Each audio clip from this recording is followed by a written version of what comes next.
বললেন কিভাবে হরি কথা, কিভাবে হরি নাম করলে আমাদের চিত্ত বিগলিত হবে, নয়নে অশ্রু আসবে, আর আমার দেহ মনে অলৌকিক চিন্ময় দিব্য পুলক জাগবে। যদি এভাবে হরিনাম নিতে পারেন তবে হবে কেমন?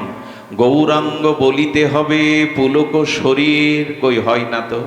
হরি হরি বলিতে নয়নে বহে নীর। কিভাবে নাম করতে হবে জানেন? আহা, আমি আপনাদের একটু কথা বলি। আজকাল নামযজ্ঞ ওই ফরিদপুর অঞ্চল, আপনাদের এই অঞ্চলে ভাঙা অঞ্চল, নামযজ্ঞ 7 দিন 5 দিন 72 প্রহার হয়। হোক সেটা নামযজ্ঞ, কলিযুগের যুগধর্ম, কিন্তু নাম কিভাবে নিতে হয় সেটা বলে দিয়েছেন আচার্যরা। সেটা গোস্বামীগণ বলেছিলেন। বললেন অনুসংকীর্তনম শব্দটি দিয়েছেন সুখদেব গোস্বামী ভাগবতে। কি শব্দ বলা হলো? অনু উৎসর্গে, মানে পেছনে। অনুসংকীর্তনম, কারো পেছনে থেকে হরিনাম করতে হবে, তবে হরিনাম কাজ দেবে। শব্দটার দিকে ধ্যান দিন। অনু মানে পশ্চাতে থেকে হরিনাম করতে হবে। কার পেছনে হরিনাম করলে, কার পেছনে থেকে হরিনাম করলে হরিনাম কাজ করবে? দুঃখের বিষয়, আজকের নামযজ্ঞগুলোকে নামের স্বরূপকে বিকৃত করা হচ্ছে। নামের যে স্বরূপ তাকে বিকৃত করা হচ্ছে। কার পেছনে দাঁড়িয়ে আমি নাম করব? অনু অর্থাৎ পশ্চাৎ সংকীর্তনাম। এই শব্দটি সুখদেব গোস্বামীর, মানে পেছনে নাম করতে হবে, সামনে একজনকে দাঁড় করিয়ে। কাকে? তো সামনে দাঁড় করিয়ে কি হিন্দি গানের সুরে, সামনে হিন্দি গানের সুর রেখে চটুল সুরে নাম করব? পাকিস্তানের কাওয়ালি সুরে নাম করব? এইগুলোই তো চলছে এখন নামের আসরে, এইগুলোই তো চলছে। কার পেছনে নাম করতে হবে সেই নাম ঈশ্বরের কাছে পৌঁছাবে, আমার হৃদয় দ্রবীভূত হবে, আমার অনন্ত জন্মের স্বভাব সংশোধন হবে। কোন হৃদয়ে নাম করলে? কার পেছনে দাঁড়িয়ে? হিন্দি গানের সুরে, কাওয়ালির সুরে? লোককে বিনোদনের জন্য হরিনাম নয়। নামাচার্য হরিদাস ঠাকুর গুফার মধ্যে বসে নাম করছেন, বেনাপোলের গভীর জঙ্গলের মধ্যে বসে নাম করছেন, কাউকে দেখান না। একটা জিনিস বলি, যে ভক্তি বিজ্ঞাপনের জন্য করা হয়, অন্যকে জানানোর জন্য করা হয়, সেখানে ভক্তির ছিটে ফোঁটাও থাকে না। ভক্তি কখনো বিজ্ঞাপনের জিনিস নয়। আজকাল মাইক না হলে, আমরা হরি কথা বলতে সাউন্ড সিস্টেম না হলে, আগেকার দিনে লাগতো, এটা হরিনাম করতে লাগতো মাইক সিস্টেম। এক মাইক ঠিক করতে 2 ঘন্টা লাগে। আসলে মাইক শব্দটা মাইক হয়ে গেছে, এখন নিজেকে যত জানানো অন্যকে যায়। এই মাইক চিন্তা নিয়ে নাম করলে, মায়ার পেছনে দাঁড়িয়ে নাম করলে নাম ক্রিয়া হবে না। নাম করতে হবে কের পেছনে দাঁড়িয়ে? আসলে নামের স্বরূপটাই আমরা বিকৃত করে রেখেছি। নাম করতে হবে গুরুদেবকে সামনে রেখে, বৃন্দাবনকে সামনে রেখে, নিতাইকে সামনে রেখে, ভক্তিকে সামনে রেখে হরিনাম করতে হবে, তবে সেই নামে হৃদয় দ্রবীভূত হবে। আহা, হৃদয় কখন বিগলিত হবে, নয়নে প্রেমশ্রু কখন আসবে, কণ্ঠ কখন রুদ্ধ হয়ে যাবে? যখন আপনি গুরুদেবকে সামনে রাখবেন, বৃন্দাবনকে সামনে রেখে নাম করবেন, নবদ্বীপকে সামনে রেখে মহাপ্রভু রাজানুলম্বিত অশ্রু সজল নয়নে দেখতে দেখতে নাম করবেন, ঠাকুর হরিদাসের দিকে তাকিয়ে নাম করবেন।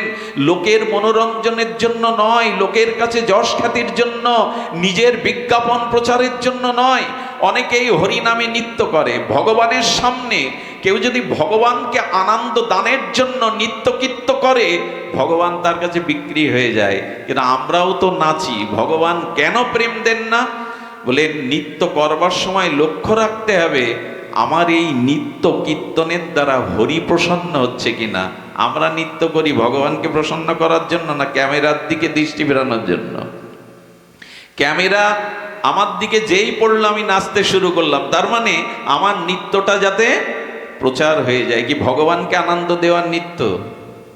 আমার কথা কি বোঝা যায়? অনেকেই আগে মোবাইল আলাদা সেট করে রাখে নাচের আগে, যে এটা তুলে নাও, ছেড়ে দাও।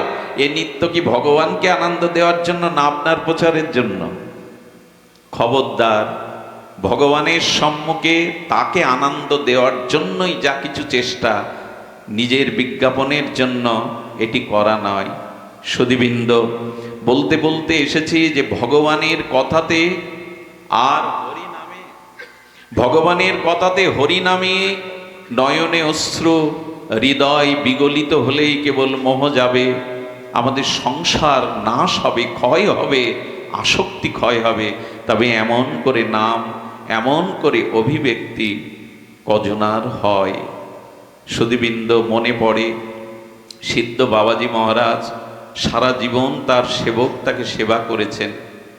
বাবাজি মহারাজ যখন অপ্রকাট হবেন, নাম সিদ্ধ মহাপুরুষ, তখন তার সেবককে ডেকে বললে, কিরে, আমার জন্য ঘর ছেড়েছিস, দেহ সুখ ছেড়েছিস, সারা জীবন সেবা করেছিস, কিছু চেয়ে নে, আমি তো বিদায় নিচ্ছি।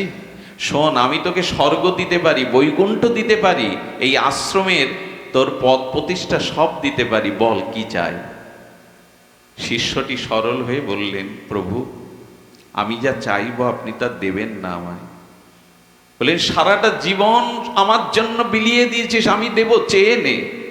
বললেন, আমার মাথায় হাত দিন, আমি যা চাইবো দেবেন। বলে, তোর বিশ্বাস এলো না? আমি তোকে দিতে পারি, তোর বিশ্বাস? আচ্ছা ঠিক আছে, আমি কথা দিলাম। অনেকক্ষণ নীরব হয়ে গেছেন, চোখ দুটো ছলছল হয়ে গেছে। বললেন, তবে দিন। আমি ছোটবেলা থেকে দেখেছি, আপনি যখন নিতাই বলেন, গৌর বলেন, তখন আপনার নয়ন দিয়ে প্রেমশ্রু বিগলিত হয়ে আপনার বুক ভেসে যায়। আমাকে ওইটাই দিন, আমি যেন নিতাই বললে, গৌর বললে চোখে জল আসে। আমি যখনই নিতাই বলবো, গৌর বলবো, যেন আমার চোখে প্রেমশ্রু বিগলিত হয়, আমার হৃদয় দ্রবীভূত হয়। আমাকে এই দিন। বাবাজি মহারাজ নীরব হয়ে তাকিয়ে আছে, মুখে কোনো কথা নেই। অনেকক্ষণ পর একটা নিঃশ্বাস ছেড়ে বলল, রে, আমার যা কিছু সম্পদ সব চেয়ে নিলি, আমার যা কিছু ছিল তুই নিয়ে নিলি, যা। আজ থেকে নিতাই বললে তোর চোখেও প্রেমাশ্রু আসবে, বিগলিত হবে হৃদয়। সেই থেকে উনি যখনই নিতাই বলতেন, গৌর বলতেন, ওনার নয়ন দিয়ে পিস্কারির ন্যায় গদগদ কণ্ঠে, রুদ্ধ কণ্ঠে এমনি করে প্রেমাশ্রু ভেসে যেত। এই জন্য হরি হরি বলিতে নয়নে বহে নীর। কবে তোমার জন্য আমার হৃদয় দ্রবীভূত হবে, কবে তোমার জন্য আমার চোখে দুপোটা প্রেমশ্রু আসবে। চোখের জল সংসারের জন্য ফেলে কোনো লাভ নেই, কেউ মূল্য দেয় না। চোখের জল যদি ফেলতেই হয়, গোপনে ভগবানের চরণে ফেলুন, এটির অনেক শক্তি। ভগবানের জন্য হা কৃষ্ণ বলে কাঁদুন, এ অনেক বুকটা হালকা হয়ে যাবে, অনন্ত জন্মের স্বভাব শোধন হয়ে যাবে।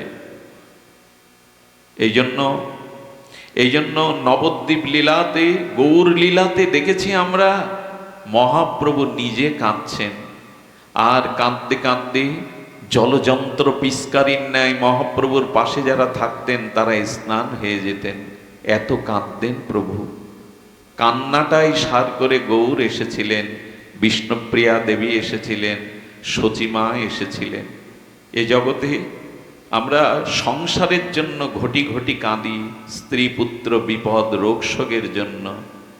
ভগবান বলে কবে কাঁদতে শিখব? গৌর বলে কবে কাঁদতে শিখব? এই জন্য ভগবানের কাছে প্রার্থনা করুন, ভগবানের কাছে প্রার্থনা করুন, প্রভু, পাথরের বুক চিরে, মর্মর কঠিন পাথরের বুক চিরে ঝর্ণা ঝরে, আমার বুকটা কি পাথরের থেকে কঠিন যেখানে ভগবানের নামে চোখে জল ঝরে না? পাথরের মর্মর শক্ত পাথর ভেদ করে ঝর্ণা বেরোয়। আমি কি এতই অপরাধী যে কৃষ্ণ বললে আমার হৃদয় গলে না, নয়নে অশ্রু আসে না?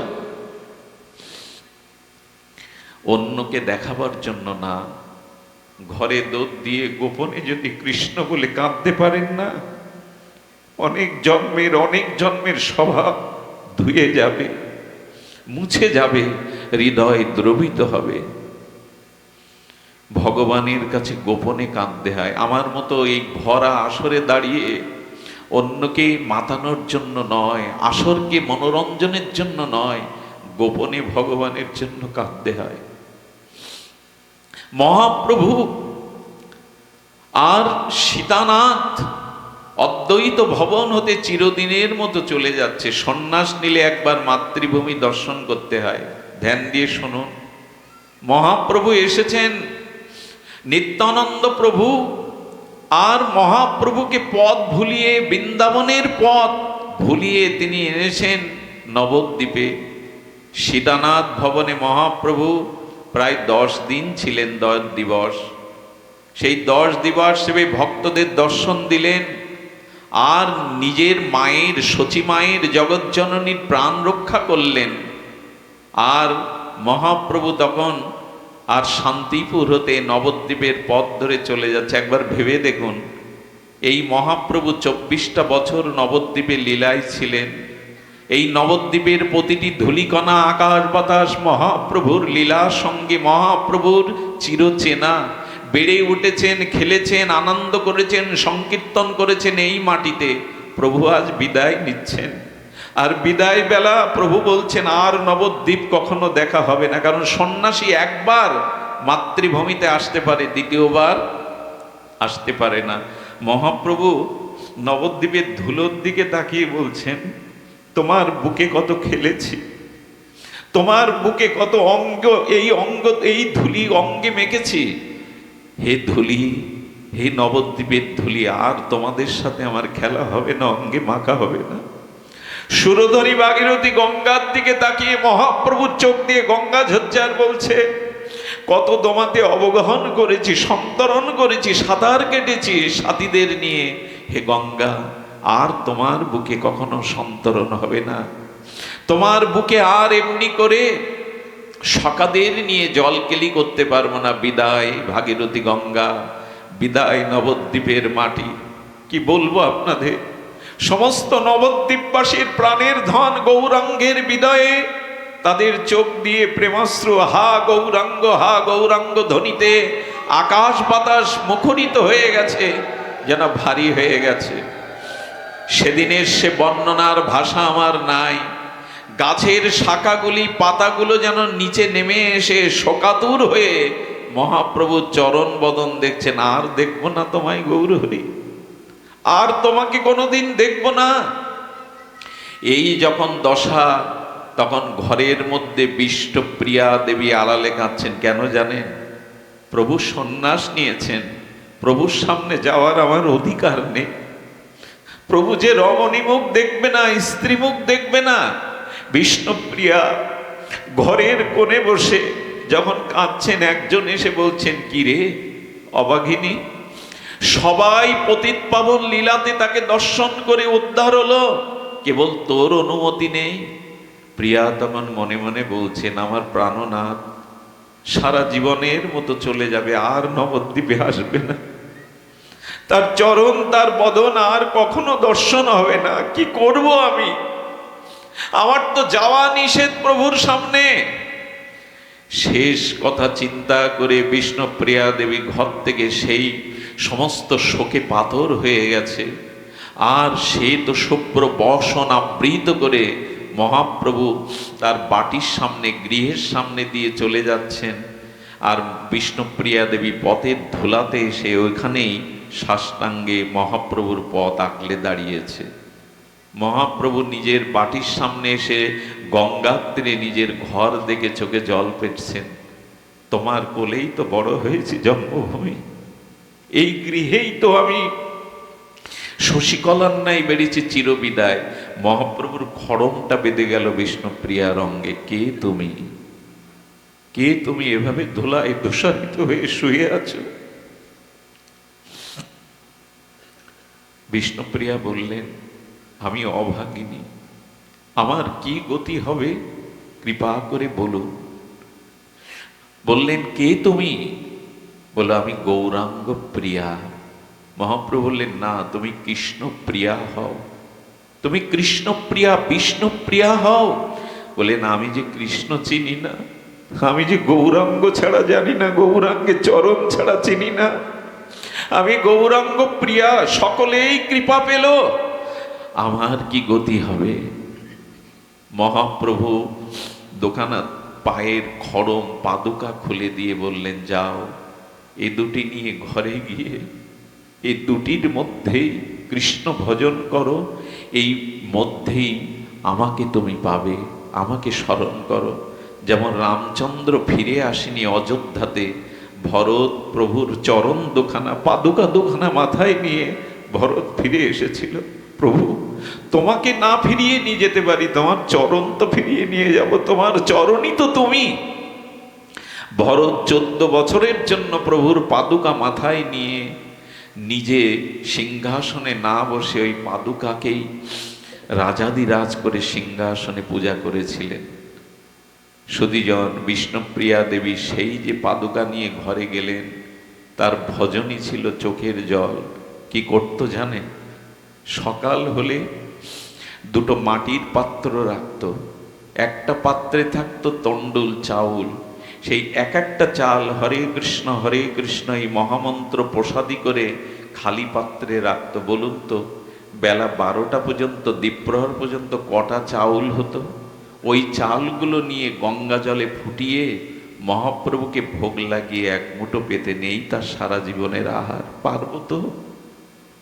এরকম জীবের জন্য এত বিরহ পারব তো? যতদিন শাশুড়ি মা বেঁচে ছিলেন, শাশুড়ির আঁচল তলে গঙ্গা স্নান করতে নেই মুখ বিষ্ণুপ্রিয়ার কেউ দেখতে পায়নি। আমি অভাগিনী, আমি প্রভুকে ধরে রাখতে পারিনি, মুখ দেখাতেন না। কাঞ্চনা সখী দেখছে প্রিয়াজি একটা ময়লা সাধারণ কাপড় পরে আছে।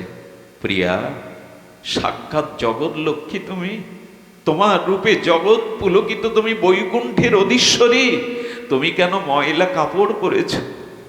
সখী কাঞ্চনা বললেন, এ তোমায় মানায় না। বিষ্ণুপ্রিয়া বললেন, যার প্রতি জীব উদ্ধারের জন্য সংসারের সমস্ত সুখ ত্যাগ করে গম্ভীরার মধ্যে রাত দিন কৃষ্ণ বলে কাঁদছেন, তার সহধর্মিনী হয়ে ভালো কাপড় পরা কি শোভা পায়? বিষ্ণুপ্রিয়া দেবী মহাপ্রভু চলে যাওয়ার পরে আর কোনো ভালো মলিন বস্ত্র ছাড়া পরেননি। খেয়েছেন ওই প্রসাদী চাউলের এক মুঠো সিদ্ধ। আর কি করতেন জানেন? আর ওই মহাপ্রভু খাটে ঘুমাতেন না, মেঝেতে গম্ভীরার মধ্যে ছোট্ট একটু ক্ষেত্রে পাটা প্রসারিত করে শয়ন করা যায় না, ওর মধ্যে মহাপ্রভু পড়ে থাকতেন। বিষ্ণুপ্রিয়া দেবীও পালঙ্কে বা খাট গ্রহণ করেননি, ধুলায় পড়ে থাকতেন। ভগবানের জন্য এই বিরহ না জাগলে আমাদের চিত্ত সংশোধন হবে না। ভগবানের জন্য চোখের জলই একমাত্র উপায় হৃদয়কে গলাতে। আজও কোনো বস্তু সিদ্ধ করতে গেলে তাকে তাপ দিতে হয়। এই চোখের জলের বিরহ তাপ, কৃষ্ণ পেলাম না, ভজন হলো না, তোমার চরণে অনুরাগ এলো না, এই যে বিরহ তাপে দগ্ধীভূত চোখের অশ্রু জলে এই হৃদয় যেদিন বিগলিত হবে, সেই দিনই অনন্ত জন্মের স্বভাব সংশোধন হবে, তার আগে নয়। তবে এটি আশা বড় কঠিন। কার আসে জানেন? কৃষ্ণ বলে যে কাঁদতে শিখেছে, তার ছোঁয়ানিন ওই রোগ আপনারও হবে। ভগবানের জন্য ব্যাকুল হয়ে আরতিতে প্রেমে যিনি কাঁদতে শিখেছেন, যার হৃদয় ভগবত প্রেমে বিগলিত, তার সঙ্গ করুন, তার ওই ভাব আপনার ভিতরে সংক্রামিত হবে, ওই ভাব আপনার মধ্যেও সংক্রামিত হবে। এই জন্য কৃষ্ণ নাম নিতে নিতে যদি কণ্ঠ রুদ্ধ হয়ে যায়, চোখে প্রেমাশ্রু বিগলিত হয়, হৃদয় যদি দ্রবীভূত হয়, তবে অনন্ত জন্মে হৃদয়ের দুর্বাসনা আমাদের হৃদয় থেকে চলে যাবে।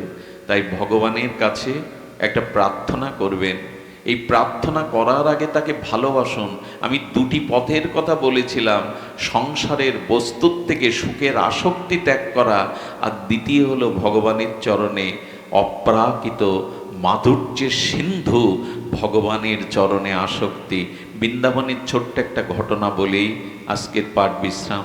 এক বাবাজি মহারাজ ছিলেন, ভোজ ছেড়ে তিনি কোথাও যাননি জীবনে, বৃন্দাবন ছেড়ে তিনি কোথাও যাননি। 108 বছর এই মহাত্মার বয়স। উনি প্রথম জ্ঞানী ছিলেন, জ্ঞানী থেকে বেদ অধ্যয়ন করতেন, ধ্যান করতেন, কিন্তু পরবর্তীতে ব্রজবাসীদের সঙ্গ পেয়ে, মহাত্মাদের সঙ্গ পেয়ে তিনি ভক্তিযোগে প্রবেশ করেন। আর ভক্তিতে তিনি গোপালকে তার শিশু জ্ঞানে, সন্তান জ্ঞানে গোপালের সাথেই তার সম্বন্ধ হয়। শীতে গোপালকে বুকের মধ্যে রাখেন, সকলে ননি খাওয়ান, তাকে খেলনা কিনে দেন, তার সাথে পিতা পুত্রের সম্পর্ক। এই করতে করতে 108 বছর যখন বয়স, তখন তার মনে একবার হলো, আমি গঙ্গা কখনো দেখিনি, বদ্রিকাশ্রমে কখনো যাইনি, অন্য কোনো ধামে, দ্বারকায় যাইনি, মিথিলায় যাইনি, আমার একটু ইচ্ছা হয়েছে আমি তীর্থ ভ্রমণে যাব। গোপাল হৃদয় থেকে বলছেন, বৃন্দাবন ছেড়ে কোথাও যেও না, ব্রজ ছেড়ে তুমি কোথাও যেও না। সবাই বলছে, বাবা আপনি যেতে চেয়েছিলেন? বলে, আমার গোপাল নিষেধ করেছে, আমি কোথাও ব্রজ ছেড়ে যাব না। ব্রজ ছেড়ে তিনি যাননি। ওই ব্রজেই যেদিন দেহত্যাগ করলেন, বাবাজি মহারাজরা তাকে শ্মশানে দাহ করার জন্য যখন নিয়ে গেল, হঠাৎ একটা 6-7 বছরের বালক এসেছে, এটা বেশি দিন আগের ঘটনা না। এসে বললেন, উনি আমার পিতা হন, উনি আমার পিতা হন, আমি ওনার সন্তান। উনি গঙ্গা স্নান করতে চেয়েছিলেন, আমি তাকে যেতে দেইনি। এই দেখো, আমি গঙ্গা জল এই কলসিতে ভরে এনেছি আমার বাবাকে স্নান করাবো বলে। সেই গঙ্গা জল দিয়ে ওনার পিতাকে স্নান করাচ্ছেন, চোখের জলে স্নান করিয়ে চন্দন পরিয়ে দিলেন, মালা পরিয়ে দিলেন, দিয়ে তাকে চিতায় দিয়ে মুখাগ্নি করে চোখের জলে কাঁদতে কাঁদতে আর বালকটা অদৃশ্য হয়ে গেল।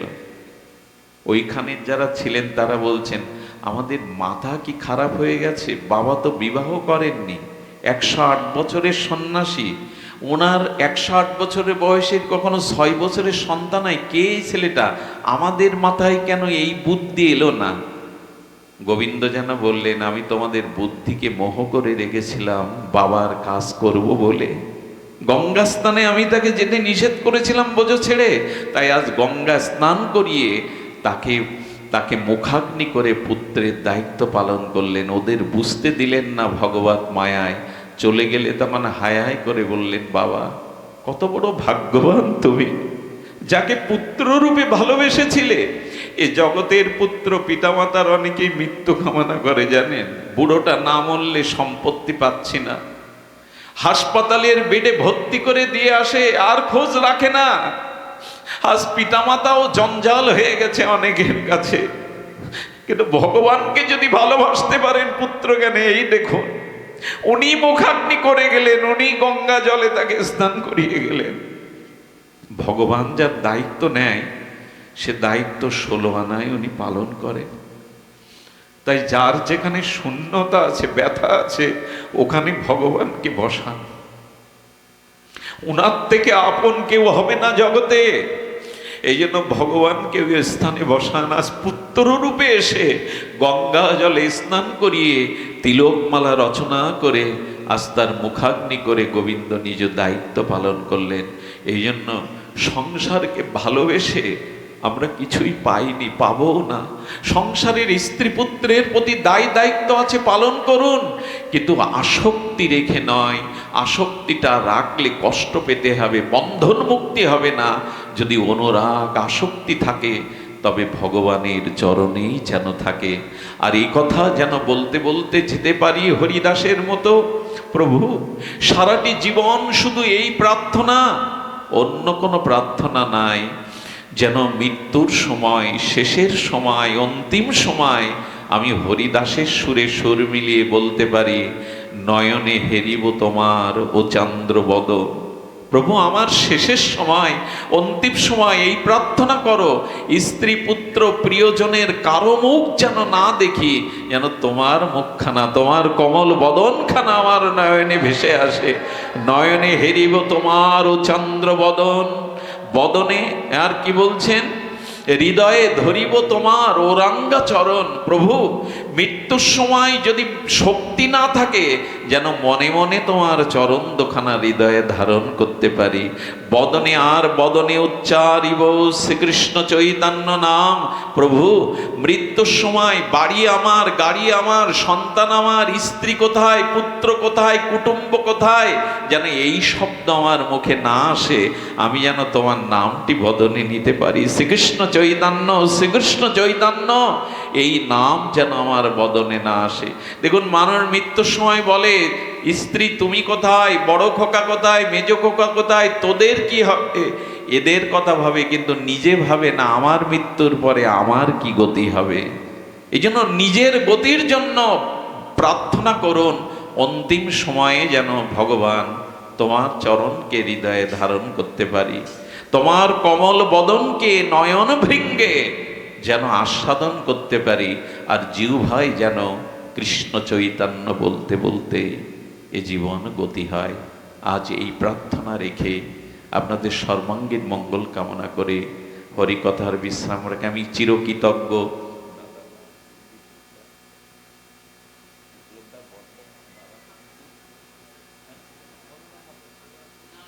জয় শ্রীরাধে। আমাদের অমল গোস্বামী পাদ, এখানে তিনি আচার্যপাদ, তার কথা রক্ষার্থে, বিপ্লবদার কথা রক্ষার্থে আমরা আপনাদের এই গ্রামে এসেছি। এসে ভালো লাগলো, আপনাদের স্নিগ্ধ, আপনাদের হরিকথার ব্যাকুলতা আমি বড় প্রীত হয়েছি। অসুস্থ শরীর থাকলেও, ক্লান্ত থাকলেও আমি বড় আনন্দ পেয়েছি আপনাদের সান্নিধ্যে।